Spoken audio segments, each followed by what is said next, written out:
So stick around to the end to learn all of our tips and tricks that we have in store for you today. We won't be able to fasten this cord with a single staple, but by folding the cord back on itself and adding a couple more staples, it'll keep it from slipping. Before using our bench grinder, we want to make sure that the stone is square. We can square it off with the help of this angle grinder. We lost the slider to this utility knife. Let's make a new one using a bolt, a washer, and a wing nut. Now our blade won't fall out. This is a really cool and effective way to make a spring. We can use these 2 toothbrushes to make a bike chain brush. We'll fill this syringe with oil, and now we can lubricate our bike chain.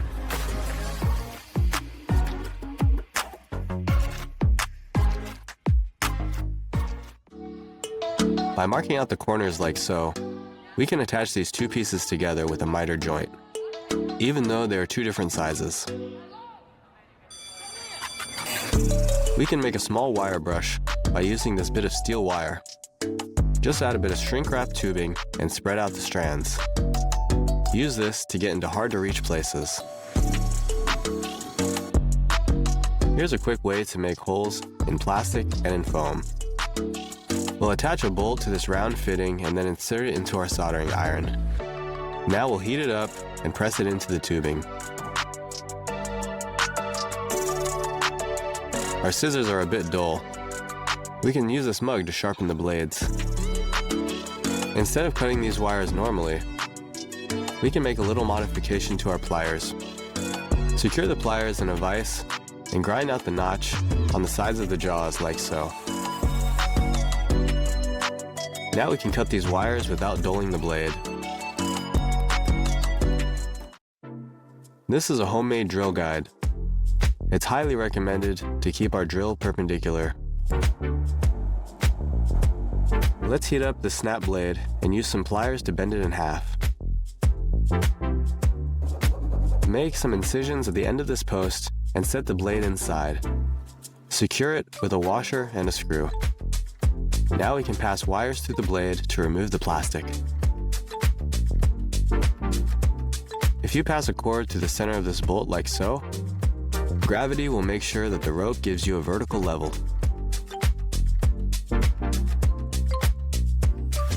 We can drill a small hole through this nut and then screw it onto this bolt. Now we can remove a metal pin from this binder clip and clip it onto the nut. Now we can hang our rope by passing it through the clip.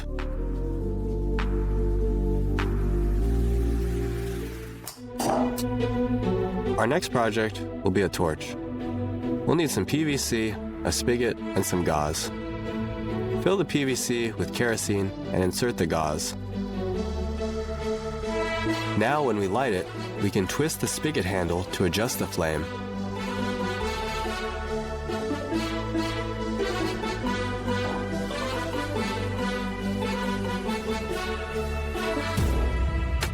We need to shred lots of weeds from our garden. Let's make something that'll help us do that.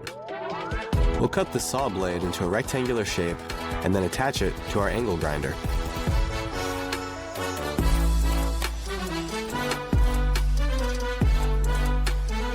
Next, we'll cut out a hole in this barrel and place the angle grinder inside. Now, we just push the weeds into the barrel. Instead of trying to remember a bunch of fancy knots, sometimes we can just use zip ties.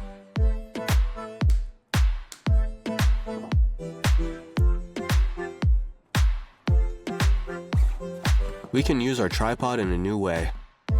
By attaching our drill to the bottom of this tripod, and by attaching a foam clip into the drill, we can get some interesting 360-degree shots.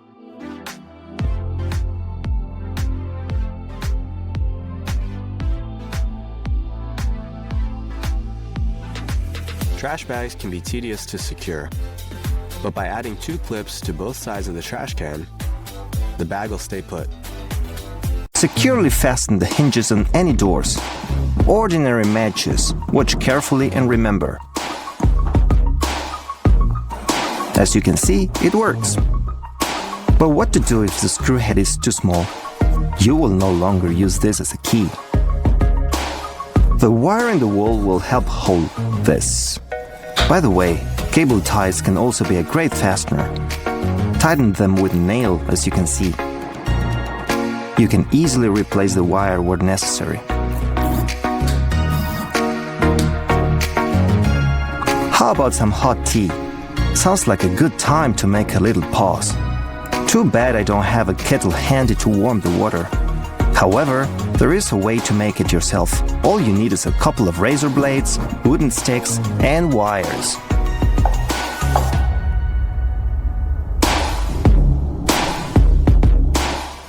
It's time to get back to business. A little trick will help you put a screw into any metal, even the toughest. Not enough cable ties? Just put a few together. Trust me, this will definitely work. There you go. I told you, if anything, it's as easy to remove the cable ties as it is to secure them. Let's use some fire. Oops, the lighter doesn't work. Don't panic. I have a plan B. We just need some foil.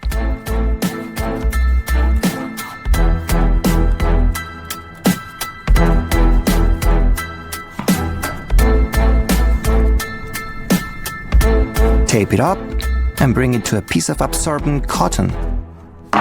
Discharge. Moments like this make you feel like a real Prometheus. But it seems like it's time to come down to earth and do something really useful, like making a clothes rack.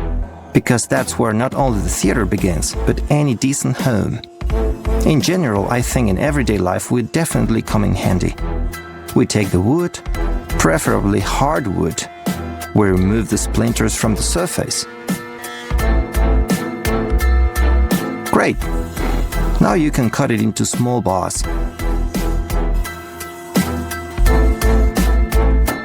We will number each one, and that should make 10 pieces. And we cut the even numbered ones along the edges at an angle. Let's take a preliminary look at what we have. It's not bad at all.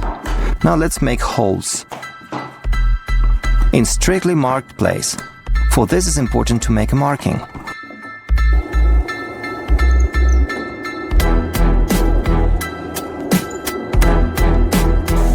A little more sanding and sanding again. Trust me, it's never in vain.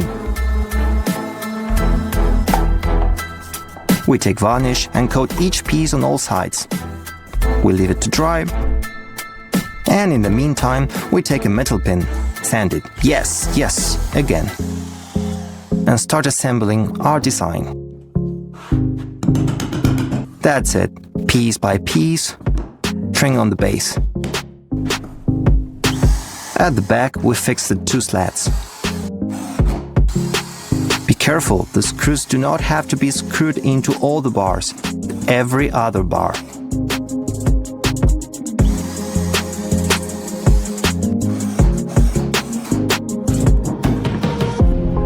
We cut all the excess and fix it to the wall. It's very convenient. And finally, a tip for those who constantly forget to water the plants. We take an empty plastic bottle, we use a soldering iron, we make holes in the lid and in the bottom. Next, we need half of an ordinary cotton swab. We put it in the lid and twist it. And we attach a few long wooden skewers with duct tape.